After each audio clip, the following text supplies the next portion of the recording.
Welcome back to Sunday Night in America. 600 people linked to the Sinaloa drug cartel have been arrested.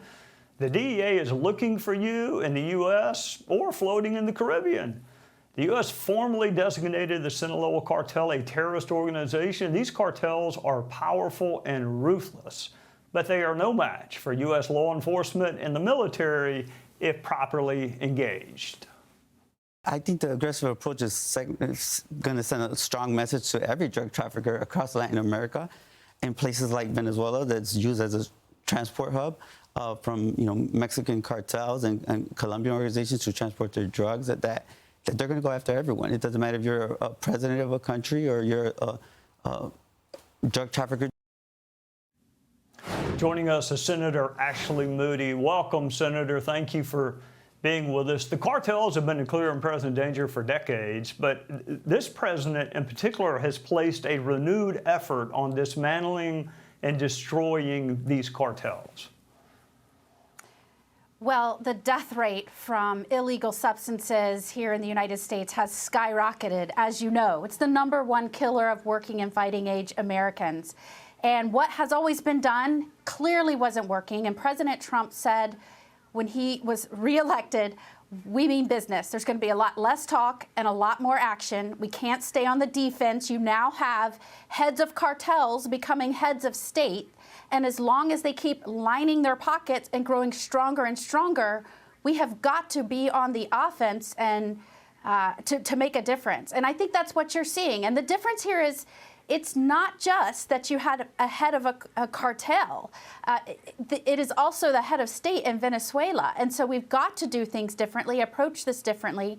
And that's why President Trump and his administration have declared these cartels foreign terrorist organizations and are following through that they are going to be tougher to protect the American people.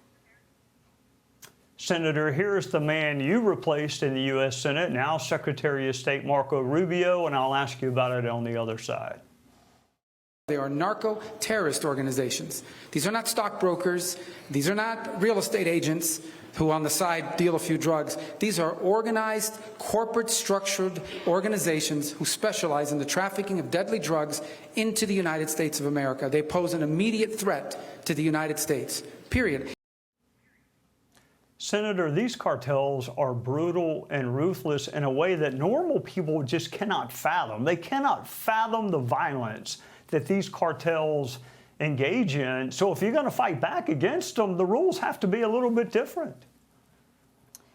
Well, look, I served as a federal prosecutor like you, also a judge, before I was the Attorney General of Florida. And that gave a lot of perspective to me in how we addressed these cartels and illicit organizations. And I believe I was one of the first attorneys general in the nation to call for the designation of these cartels as foreign terrorist organizations, especially in light of the fact that they were pushing so much of these illegal substances into our country and killing over 100,000 Americans a year, many of them unsuspecting.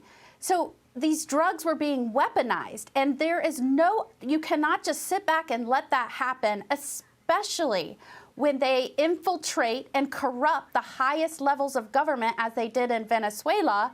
And that is why you are seeing President Trump use the full weight of his administration, cross agencies. This is another reason we needed more manpower, more resources, utilization of cooperative, synergistic approaches to stamping out cartels and how they had flooded into our nation.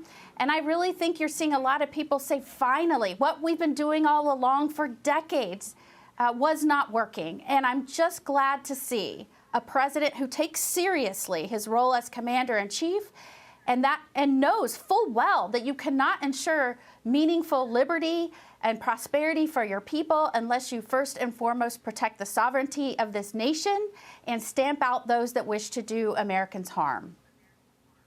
All right, before I let you go, let me ask you about Mexico. Are they trying to fight the cartels, but the cartels are just too powerful, or is there this marriage of convenience? Can they fight the cartels without U.S. help? What's your take on the current government in Mexico? Well, in the last administration in Mexico, if you will remember, the fentanyl and their cooperation with the United States was always used as a negotiating tool. China does the same thing.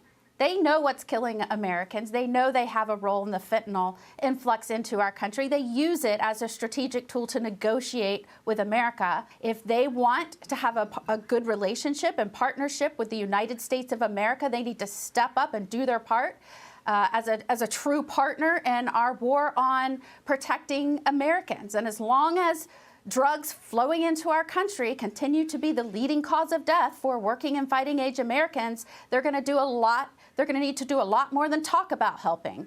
And I think this administration and certainly President Trump is going to insist on that.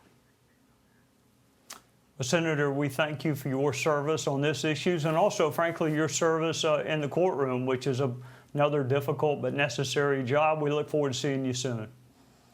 Great to be with you, Trey. Hey, Sean Hannity here. Hey, click here to subscribe to Fox News YouTube page and catch our hottest interviews and most compelling analysis. You will not get it anywhere else.